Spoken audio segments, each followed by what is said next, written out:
My name is Margaret Miller, and I never thought I'd be the one to pull the plug, not on my husband's life, but on the bottomless bank accounts that fueled my son's greed while his father lay dying. I came home early to find Arthur fighting for his life on our kitchen floor, but when I looked into the eyes of my son and his wife at the hospital, they weren't praying for a miracle. They were already spending the inheritance. They thought I was a fragile old woman, blinded by grief. But they forgot one thing. I built this empire alongside Arthur, and I'm the one who keeps the keys. It was supposed to be a quiet Tuesday in October. The Connecticut air was crisp smelling of wood smoke and damp leaves. I had been at a quilting retreat in the Berkshires, a 3-day escape I'd been looking forward to all year. But a strange, heavy restlessness had settled in my chest on the second night, the kind of intuition you only develop after 42 years of marriage. I packed my bags at 5 a.m., skipped the final brunch, and drove home through the morning mist. When I pulled into our gravel driveway at 9 a.m., I noticed Jason's sleek, black European SUV parked near the garage. It was unusual for him to be there so early on a workday, especially since he usually avoided our old-fashioned house, unless he needed a signature or a check. I felt a small spark of warmth, thinking perhaps he had come to check on his father. That warmth turned to ice the moment I stepped through the mudroom door. The house was eerily silent. No radio playing the morning news, no smell of coffee. I walked into the kitchen and saw Arthur. He was sprawled on the linoleum, his favorite ceramic mug shattered near his hand, a puddle of cold Earl Grey tea soaking into his flannel shirt. His face was twisted, his breathing a terrifying ragged sound that seemed to rattle the very walls. Arthur. I screamed, dropping my bags. I lunged for him, my knees hitting the floor with a dull thud. His skin was gray, his eyes rolled back. I fumbled for my phone, my fingers shaking so violently I nearly dropped it. As I barked our address at the 911 operator, I heard a floorboard creak upstairs. My son Jason and his wife Tiffany walked down the stairs. They weren't rushed. They weren't panicked. Tiffany was wearing a silk robe I'd never seen before, sipping from a glass of orange juice. Jason was adjusting his watch. "Oh, Mom," Jason said, his voice remarkably flat. "You're back early." "He's dying, Jason. Why aren't you helping him?" I shrieked, pressing a dish towel to Arthur's head where he'd hit the counter. "We just found him a minute ago," Tiffany chirped, though her eyes remained fixed on her phone. "We were just about to call. Relax, Margaret. The paramedics will be here." The ambulance arrived 6 minutes later, though it felt like 6 hours. I watched the EMTs work on Arthur, the oxygen mask, the IV, lines the grim efficiency of men who see death every day. I rode in the front of the ambulance, my heart hammering against my ribs like a trapped bird. Jason and Tiffany followed in their SUV, staying a respectful, calculated distance behind. By the time we reached the ICU at Danbury Hospital, Arthur was stable but unconscious. A massive ischemic stroke, the doctor told me. The next 48 hours would be critical. I sat in that sterile, windowless waiting room, the smell of industrial floor wax making me nauseous. I held Arthur's hand, which felt like a bundle of dry sticks, and prayed until my throat was raw. Jason and Tiffany joined me an hour later. They didn't come to my side. They didn't offer a hug or a cup of water. Instead, they took over the corner booth in the waiting area, spreading out like they were in a corporate boardroom. Tiffany was scrolling through a luxury real estate app, her diamond rings catching the harsh, fluorescent light. Jason was on his laptop, tapping away with a focused intensity that he usually reserved for his investment ventures, which were mostly just ways to lose our money. I tried to ignore them, focusing on the rhythmic hiss-click of Arthur's ventilator, but then the silence of the room allowed their whispers to drift over to me. "If the recovery is more than 6 months," Tiffany whispered, her voice sharp as a razor, "the long-term care costs will eat into the estate.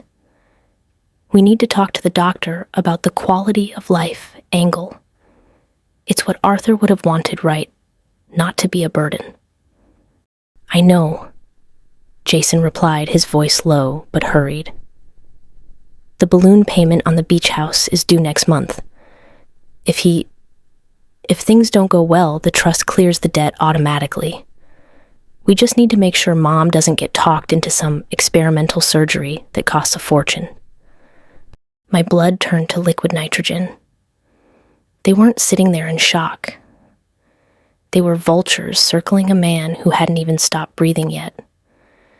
They saw my husband, the man who had paid for Jason's Ivy League education, the man who had bailed out his failing tech startup, 3 times the man who still sent Tiffany flowers on her birthday, as nothing more than a legal obstacle to a payout. I looked at Arthur's pale, peaceful face. He had spent 40 years as a forensic accountant. He was a man of numbers, of logic, of following the paper trail. He had always told me, "Maggie, the heart can be deceived, but the ledger never lies." He had taught me how to manage our accounts, how to use the encryption keys for our private servers, and how to navigate the complex web of trusts he'd built to protect our future. He did it so I'd never be helpless if he left first. I realized then that Jason and Tiffany thought I was helpless. They thought I was just the wife who baked pies and tended the roses. They had no idea that I had the secondary authorization codes for every single penny the Miller family owned. I reached into my purse and pulled out my tablet. My hands weren't shaking anymore. I looked over at them, my son who was already mentally measuring the drapes in our house, and his wife who was probably picking out her morning outfit from a designer catalog. "You should get some coffee, Mom," Jason said, looking up briefly. "You look exhausted. We've got everything under control here." "I bet you do, Jason," I said softly, my voice as steady as a surgeon's. "I bet you do." I opened the banking app. I didn't start with the small stuff. I went straight for the jugular, the master business account, and the family trust portal. If they wanted to talk about logistics, I was more than happy to show them how the Miller ledger really worked. The hospital waiting room was a study in cold, modern indifference. The air was thick with the scent of antiseptic and the low hum of the vending machines. But all I could hear was the frantic clicking of Jason's keyboard. He was so engrossed in his digital grave robbing that he didn't even notice me watching him. I looked at my husband Arthur through the thick glass of the ICU window. His chest rose and fell with the mechanical assistance of the ventilator, a rhythmic, wheezing sound that felt like a clock ticking down. For years, Arthur and I had been the silent pillars beneath Jason's life. When he wanted to start that lifestyle branding agency that folded within 18 months, we signed the checks. When Tiffany decided their starter home needed to be a 4-bedroom colonial in a gated community, we covered the down payment. We did it because we believed in family and because we thought we were building a foundation for our future grandchildren. But sitting there listening to them whisper about balloon payments and quality of life, I realized we hadn't been building a foundation. We had been feeding a parasite. I opened our primary estate portal on my tablet. Arthur had set this up 10 years ago, a fortress of digital security. Maggie. He had told me during one of our Sunday morning finance chats in the library, "This is the silver key. It overrides everything. If I'm ever incapacitated, you are the sole arbiter of the Miller legacy. Don't let anyone, not even Jason, bully you into giving up the master access." At the time, I thought he was being overly cautious, a byproduct of his years as a forensic accountant. Now I saw it as his final gift of protection. I watched Jason lean over to Tiffany, showing her something on his laptop screen. "If we can get the power of attorney activated by Friday," he murmured, "we can stop the automatic transfer to the long-term care insurance. That's $60,000 a year. We can claw back into the liquid assets." Tiffany nodded, her eyes bright with greed. "And the house in the Hamptons. We should list it before the market dips in the winter. Your mother won't need it if she's busy here." My blood boiled. They were already selling our memories to pay for their mistakes. I began the process. First, I accessed the family business account, the one Jason used to draw his consulting fees. I clicked through the security layers, entering the alphanumeric codes only Arthur and I knew. With 3 taps, I changed the administrative password and removed Jason as an authorized officer. Then I moved to the family office credit cards. These were the black cards Tiffany used for her charity luncheons and designer boutiques. I marked them all as lost or stolen and requested new ones be sent to a P.O. box Jason didn't know about. Next came the big one, the Miller Living Trust. Jason was a secondary trustee, a role we gave him to teach him responsibility. I triggered the emergency spousal override clause. Because Arthur was medically incapacitated as verified by the hospital's admission record, which I scanned and uploaded, the trust shifted to my sole control. I moved the bulk of our liquid savings, nearly $4 million, into a private unlinked account at a boutique bank in Vermont that I had opened years ago for my quilting business. As I worked, I felt a strange sense of calm. This wasn't just about money. It was about reclaiming the dignity of the man lying in that bed. Arthur had worked 50-hour weeks for 40 years, so he wouldn't have to worry in his old age. He didn't build this life so his son could treat his death like a winning lottery ticket. "Mom, you still with us?" Jason's voice broke my concentration. He was standing over me, a fake sympathetic smile plastered on his face. "You've been staring at that screen for 20 minutes. Why don't you let me take the tablet? I can handle the hospital billing and insurance paperwork for you. You don't need that stress right now." He reached out a hand, his fingers twitching toward the device. I pulled it back slightly, tucking it under my arm. I looked him dead in the eye, the same eyes Arthur had, though Jason's were missing the warmth. "I've got it under control, Jason." I said, my voice as cold as the IV fluids dripping into his father. "I'm just doing a little auditing. Your father always said it was good for the soul." "Auditing." Jason chuckled, though it sounded forced. "Mom, you're exhausted. You're probably seeing double. Just give me the codes and I'll make sure the mortgage on the house is stayed while Dad is in here. We don't want any missed payments, right?" "The mortgage is fine," I replied. "In fact, everything is exactly where it needs to be." He frowned, sensing something was off, but his arrogance wouldn't let him believe I was capable of outmaneuvering him. He walked back to Tiffany, shaking his head. I saw him pull out his phone and try to log into the business app. He tapped the screen once, twice. He frowned deeper, tapping harder. Then he held the phone up to the light, his brow furrowing. "That's weird," I heard him mutter to Tiffany. "The app is glitching. It says invalid credentials." "Try the laptop," Tiffany suggested, her voice losing its sweetness. I watched them huddle over the computer. I saw the moment the realization hit. Jason's face went from a pale ivory to a blotchy, angry red. He started typing furiously, his breath coming in short, jagged gasps. He tried the business account, then the trust portal, then his own personal allowance account that we funded monthly. One by one, the digital doors slammed shut in his face.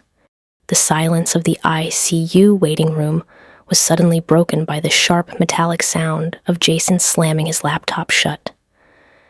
He stood up so quickly, his chair skidded back and hit the wall with a loud crack. Several nurses looked up from their station, startled. "Mom," he hissed, walking toward me. His grieving son mask had completely slipped, revealing the panicked predator underneath. "What did you do? Why am I locked out of the accounts?" I didn't stand up. I stayed seated next to Arthur's bed, holding my husband's hand. I looked up at Jason and smiled. Not a mean smile, but a tired, disappointed one. "I didn't do anything but secure the house, Jason," I said quietly. "If you're so worried about your father, why is your first concern a password?" The air in the ICU waiting room suddenly felt much thinner. Jason stood over me, his face contorted in a mixture of disbelief and growing rage. Behind him, Tiffany had abandoned her real estate browsing and was staring at her phone with wide, frantic eyes. She was tapping the screen repeatedly, likely trying to refresh the balance on her emergency credit card, the one she used for emergencies, like a flash sale at Saks Fifth Avenue. "Mom, this isn't funny," Jason hissed, his voice trembling with a suppressed shout. "I have bills to pay. I have employees at the agency who need their payroll processed by tomorrow. You can't just lock the master account. It's a legal nightmare." I looked down at Arthur's hand. His wedding ring, a simple gold band worn thin by 40 years of hard work, seemed to glow under the harsh hospital lights. "Your father's heart is barely beating, Jason," I said, my voice as steady as a mountain stream. "And you're worried about payroll for an agency that hasn't turned a profit in 3 years. I think your priorities are a bit skewed. You don't understand how business works." He snapped, pacing the small carpeted area in front of my chair. "If the account is frozen, the bank triggers an automatic audit. They'll see the late payments on the commercial lease. Everything will crumble. Give me the secondary override code, now." I didn't blink. "No." Tiffany marched over, then her heels clicking aggressively on the linoleum. "Margaret, really, we know you're upset about Arthur, but you're being hysterical. You're letting your emotions cloud your judgment. Jason is the one with the MBA. He's the one who's supposed to manage the estate if he doesn't make it. You're just making things harder for everyone." Hysterical. I repeated the words slowly, savoring the irony. I've spent the last 48 hours watching the man I love fight for every breath. I've listened to the two of you discuss his death like it was a corporate merger. If anyone is being hysterical, Tiffany, it's the woman who just realized her shopping spree is over. I turned back to my tablet. I had more work to do. While they were busy posturing, I accessed our home security system. We had a smart lock system Arthur had installed last Christmas. I remotely revoked the digital keys assigned to Jason and Tiffany. Then I went into the authorized users list for our cellular plan. I didn't cut them off entirely. I'm not a monster and hung. I downgraded their unlimited platinum data plans to the bare minimum emergency-only tier. "My card just got declined," Tiffany whispered, her voice cracking. "I just tried to order a car to take us back to the house to change clothes. It said account closed." Jason's phone pings. He looked at it, and I saw his jaw drop. "The SUV," he gasped. "The lease payment was due at noon. They sent an alert. The auto pay was rejected. They're threatening repossession within 48 hours if the balance isn't settled." "Well," I said, leaning back in the uncomfortable plastic chair, "I suppose you'll have to use your own savings, Jason. Surely you've put something aside from those Consulting fees we've been paying you? The silence that followed was the loudest thing in the room. Jason looked at the floor, his bravado vanishing as quickly as his credit limit. We both knew the answer.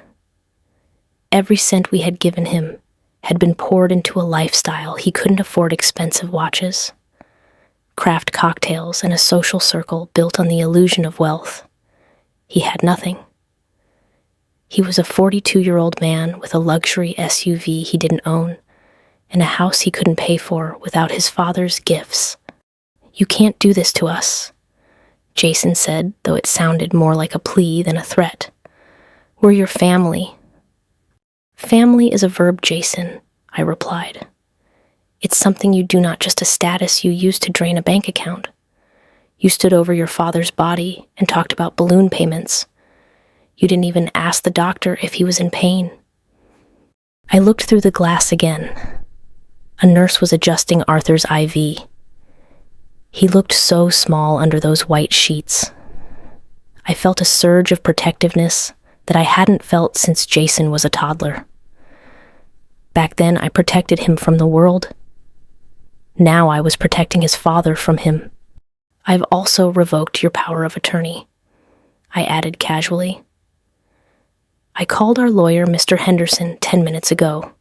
Since Arthur is incapacitated and I am his primary spouse and co-signer on all documents, the emergency clause in the trust allows me to suspend all secondary powers until a formal competency hearing, which won't happen for weeks." Jason looked like he'd been struck. "Weeks I can't survive. For weeks.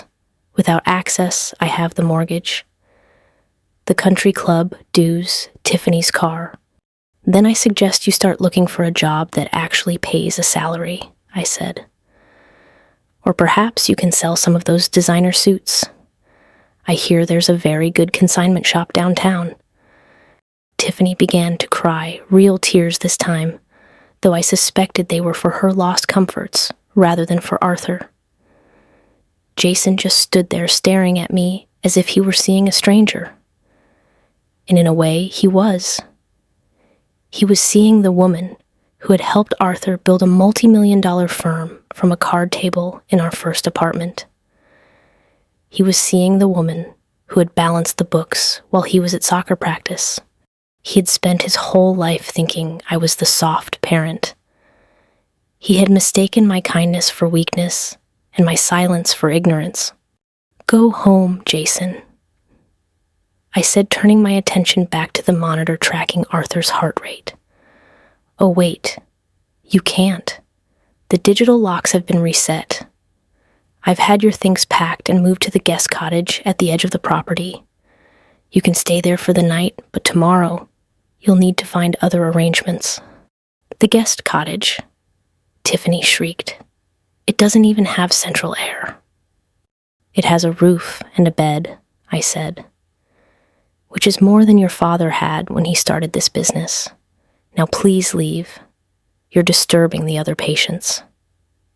As they retreated bickering in hushed, panicked tones, I felt a heavy weight lift from my shoulders. I took Arthur's hand again and leaned close to his ear.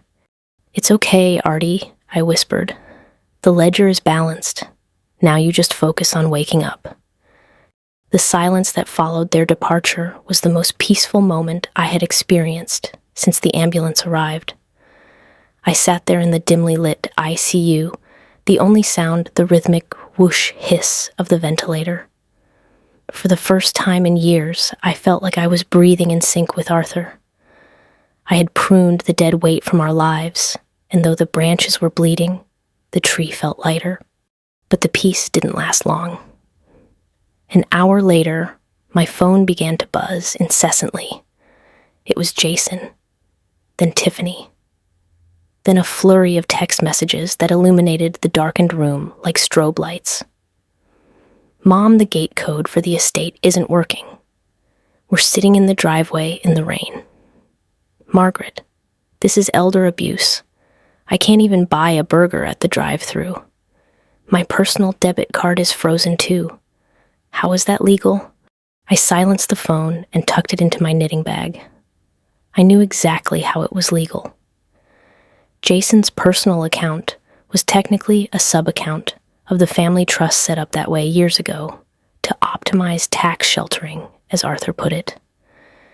If the master trust was locked for an audit, the sub-accounts went into a protective freeze automatically. Jason had been so busy playing at being a tycoon that he never bothered to read the fine print of the documents he signed. Around midnight, a young nurse named Sarah came in to check Arthur's vitals. She looked tired, her surgical blues wrinkled at the edges. She glanced at me, then at the empty chairs where Jason and Tiffany had been staged earlier. "Your son and his wife left?" she asked softly, adjusting the clip on Arthur's finger. "They had some pressing business to attend to," I said. "I'm sorry, Mrs. Miller. It's hard to be alone in here." She squeezed my shoulder. But honestly, sometimes the quiet is better for the patient. They can sense the tension, you know. He needs calm right now. I thanked her, and as she left, I realized she was right. The atmosphere had shifted. The predatory energy was gone. I spent the night dozing in the chair, my hand never leaving Arthur's. In my dreams, we were back in our first apartment in Queens, eating 99-cent pizza on a packing crate, laughing because we had nothing but each other and a shared dream. Morning brought a gray, drizzly light and a frantic pounding on the ICU glass.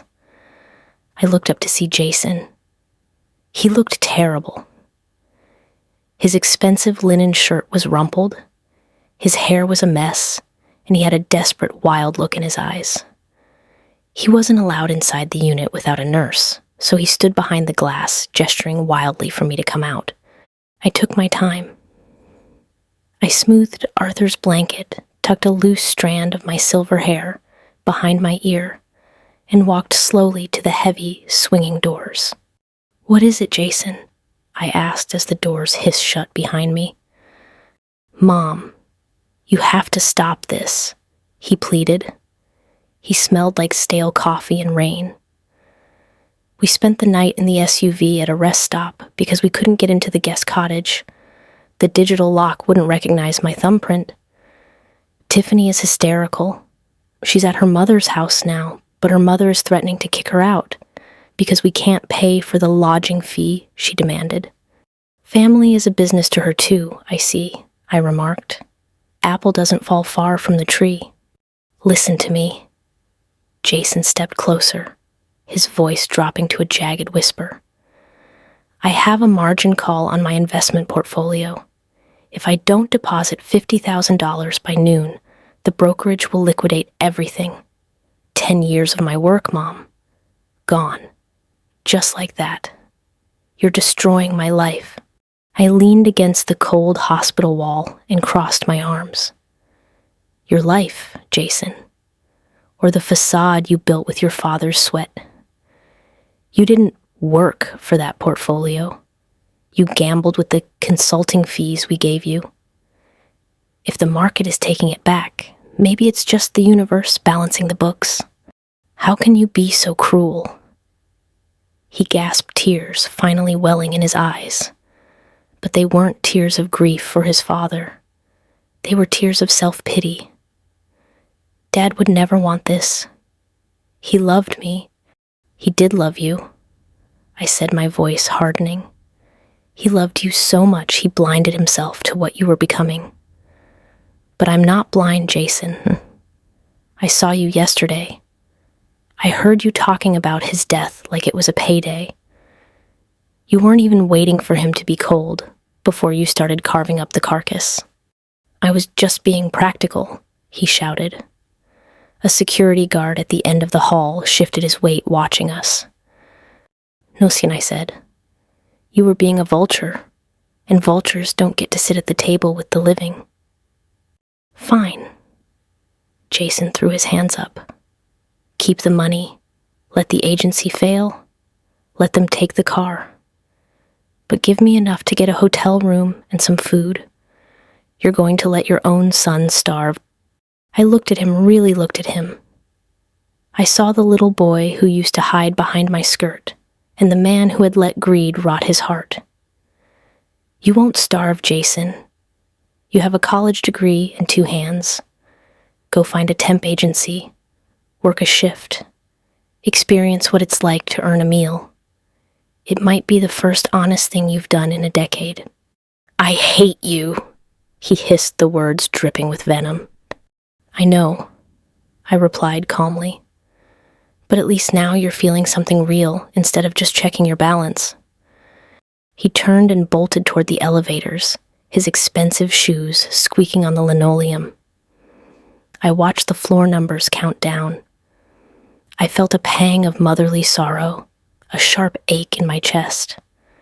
But I didn't call him back. I couldn't. To save the man in the bed, I had to let the man in the elevator hit rock bottom. I walked back into Arthur's room. The monitor gave a sudden, erratic beep. My heart leaped. I looked at the screen, then at Arthur. His eyelids were flickering. Artie, I whispered, leaning over the rail. Artie, can you hear me? The machine hissed. The room felt charged with a sudden electric hope. The panic had begun for Jason, but for us, the real fight was just starting. The ICU was quiet again, but the air felt charged. Arthur's fingers twitched against mine, a frail but undeniable signal. My heart hammered against my ribs, not with the cold fury I'd felt toward Jason, but with a desperate burgeoning hope. I watched the monitors, the jagged green lines of his heart rate, dancing with a new erratic energy. The doctors rushed in their hushed voices, a blur of medical jargon, but I stayed anchored to his side, whispering his name like a mantra. Outside those sterile walls, however, the world I had dismantled was collapsing in real time. For the next 3 days, I became a ghost in the machine. I stayed by Arthur's bed, but my tablet was never far away. I watched the digital ripples of my actions turn into a tidal wave. Jason's lifestyle branding agency was the first to fall. Without the bi-monthly infusion from the family trust, his skeleton crew of underpaid interns walked out. I received an automated alert that the office lease in downtown Stamford was being terminated for non-payment. Then came the calls from the repo man. Apparently Jason had tried to hide his SUV in a friend's garage, but in the age of GPS trackers and linked accounts, there was nowhere to run. I saw the notification asset recovered, but the most jarring shift was the physical one. Jason and Tiffany, stripped of their credit limits, and their arrogance were forced into a reality they hadn't faced since their early 20s. They weren't staying at the Ritz or even a Marriott. They were bouncing between the couches of friends who suddenly found themselves too busy to host a couple with no access to a platinum card. On the 4th day, I walked down to the hospital cafeteria to get a cup of tea. As I passed the main lobby, I saw them. They were sitting on a bench near the discharge exit. They looked haggard. Jason was wearing the same suit he'd had on the day Arthur collapsed, now wrinkled and stained with coffee. Tiffany's designer makeup was smudged, her hair pulled back in a messy, grease-streaked knot. They were sharing a single bag of vending machine pretzels. I didn't turn away. I walked straight toward them. Mom. Jason said, his voice hoarse. He didn't jump up to yell this time. He just looked at me with a hollow, defeated expression. Please. We haven't had a real meal in 2 days. Tiffany's mother changed her locks too. We've been sleeping in the waiting room downstairs until security kicked us out. Hunger is a powerful teacher, isn't it? I sat on the edge of the bench opposite them. It clears the mind. It makes you realize that those balloon payments and luxury SUVs don't mean a thing when your stomach is growling. We get it, okay? Tiffany snapped through the fire was gone from her eyes. You won. You proved your point. You're the big bad boss. Now can we please just go to the house and shower? I'll do anything. I'll scrub the floors. I don't need a maid, Tiffany. I need a family. I said. I looked at Jason. Do you know what the doctor told me this morning? Your father is showing signs of neuroactivity. He might breathe on his own by tomorrow. And do you know what my first thought was? It wasn't about the estate. It was about whether he'd be disappointed to see his son looking like a defeated scavenger instead of a man. Jason put his head in his hands. For the first time, I heard him sob. Not the theatrical wailing he'd done before, but a deep, shuddering sound of genuine shame. I'm sorry, Mom. I'm so sorry. I was so deep in debt. I thought if I could just get through the month, I could fix it. I didn't mean for him to get hurt. I just panicked. Debt is a choice you made to impress people who don't care about you, Jason. I told him. Your father and I would have helped you if you'd been honest, but you chose to wait for his heart to stop instead. That is the debt you can never fully repay. I reached into my purse and pulled out a small envelope. Inside was a single debit card. Not a black card, not a gold one. It was a basic green card with a strictly controlled daily limit of $50. There's a small apartment near the shipyard, I said, handing the card to Jason. The rent is paid for 1 month. It's clean, it's safe, and it's walking distance to a grocery store. There is no car. There is no country club. There is just enough on this card for food and basic necessities. If you want more, there's a landscaping crew that maintains the hospital grounds. I spoke to the foreman. They need extra hands for the fall cleanup. It's hard work, Jason. It's dirty, but it's honest. Jason looked at the card like it was a lifeline made of lead. He looked at Tiffany, then back at me. Landscaping, Mom. I have an MBA. Then you should be able to calculate exactly how many hours of raking leaves it takes to buy a steak dinner. I replied, the choice is yours. You can stay on this bench and wait for the security guards, or you can go to that apartment and start earning your place back in this family. As I stood up to leave, I saw a flicker of something in Jason's eyes, not rage, but a tiny microscopic spark of resolve. He reached out and took the card. His hand was shaking, but he gripped it tight. I walked back toward the elevators, my heart heavy, but my head clear. I had watched them spiral downward, stripped of the armor of wealth. Now the only way for them was up or out.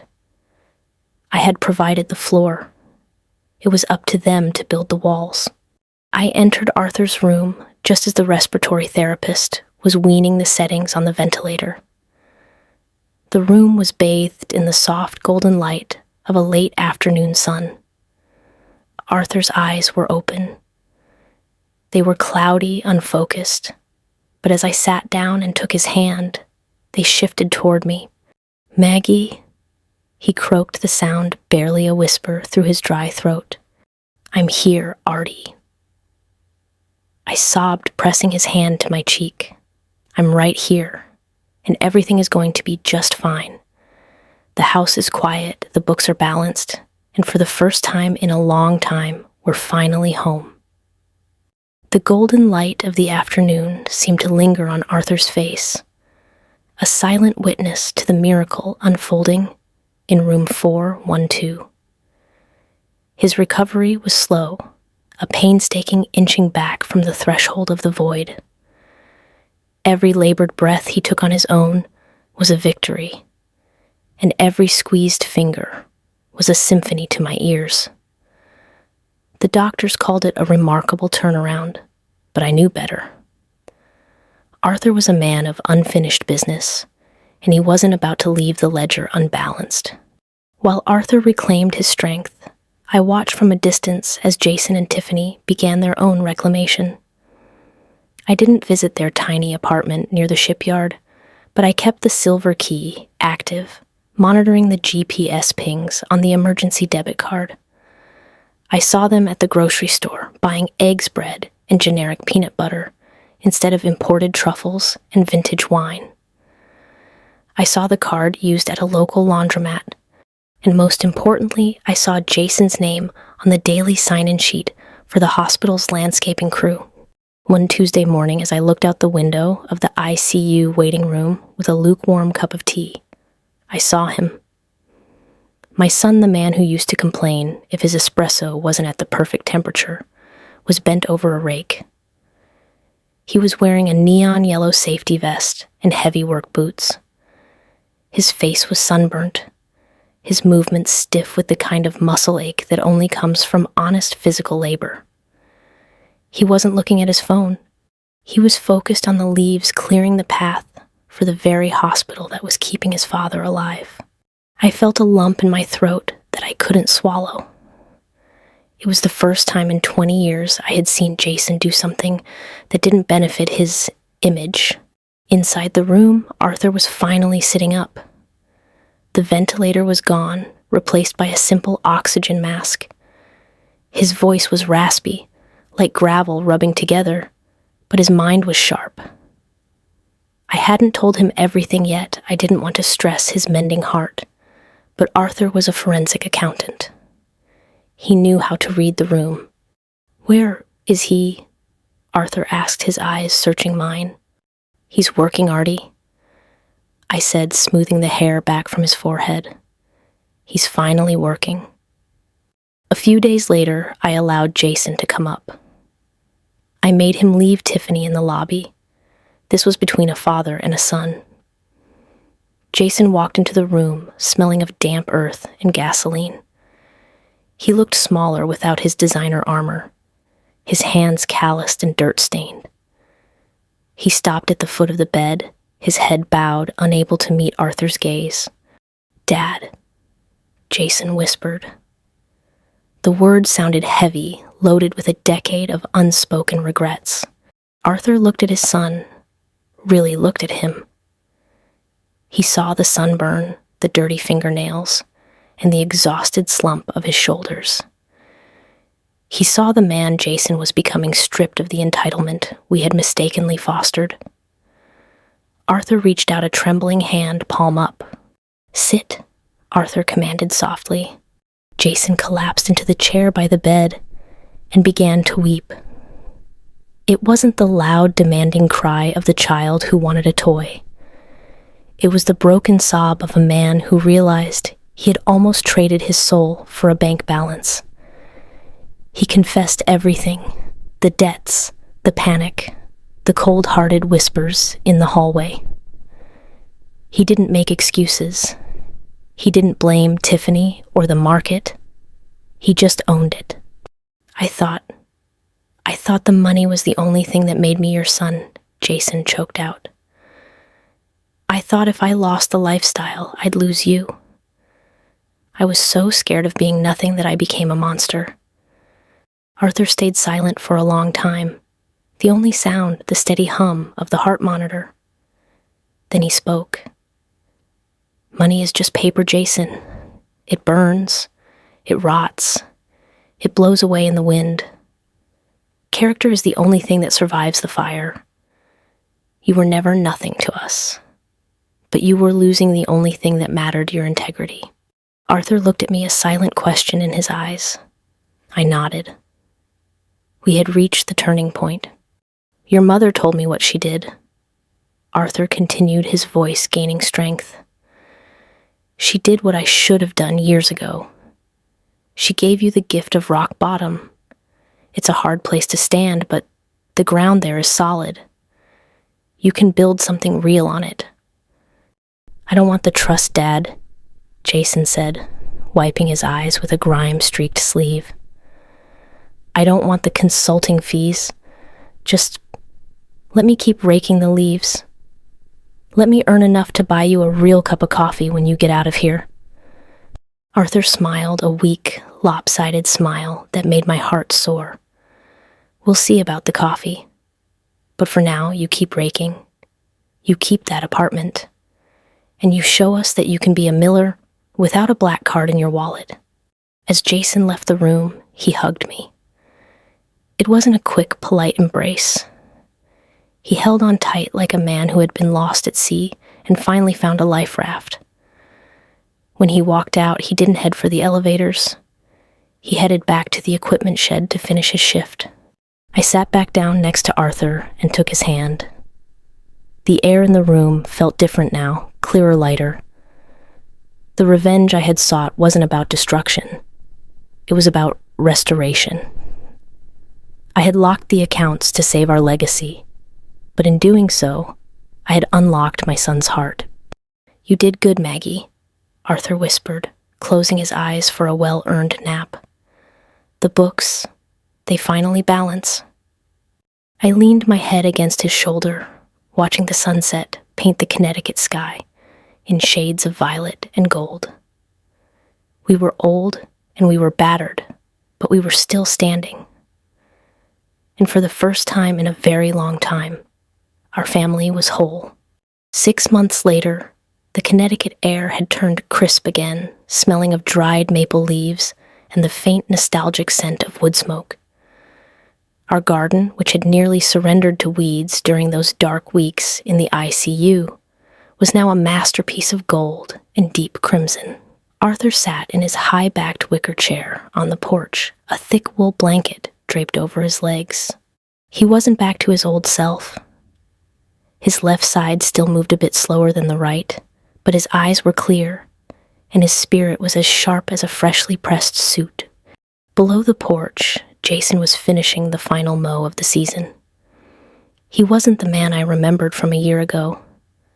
The expensive tailored shirts had been replaced by rugged flannels, and the soft manicured hands were now calloused and strong. He worked with a steady, quiet rhythm, no longer checking his phone every 5 minutes or complaining about the heat. Tiffany was there too, kneeling in the flower beds, her designer jeans stained with real dirt, as she tucked tulip bulbs into the earth for the coming spring. They didn't live in the gated community anymore.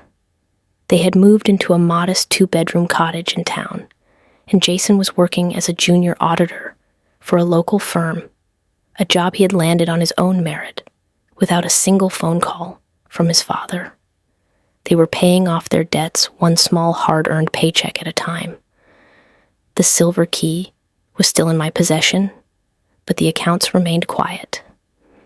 We didn't give them a cent, and for the first time in his life, Jason didn't ask. "He's missed a spot near the hydrangeas," Arthur remarked, a playful glint in his eye. "Give him a minute, Artie."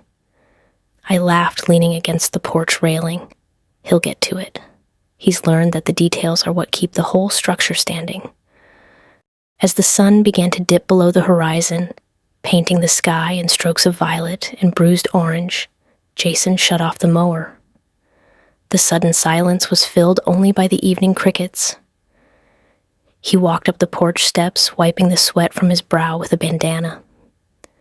He looked at his father, then at me, and reached into his pocket. He pulled out 2 $5 bills and set them on the small table between us. "For the coffee," Jason said with a tired, proud smile. "I promised I'd buy the next round with my own money." Arthur picked up the bills, smoothing them out with his thumb as if they were gold bullion. "The best $5 I've ever seen," he whispered. That evening, as we sat together, sharing a simple meal of pot roast and garden vegetables, I realized that the revenge I had set in motion wasn't an act of malice. It was an act of profound, difficult love.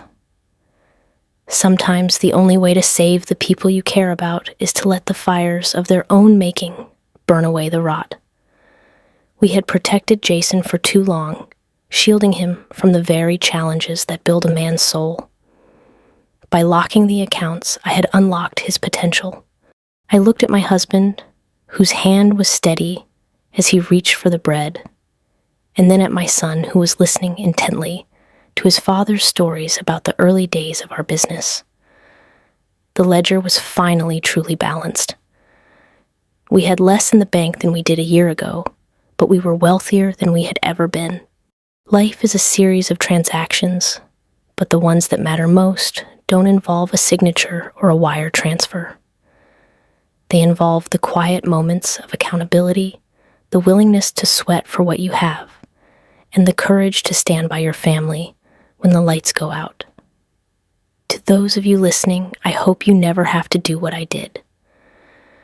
But if you find yourself at that crossroads, remember your legacy isn't the money you leave behind. It's the integrity of the people who carry your name.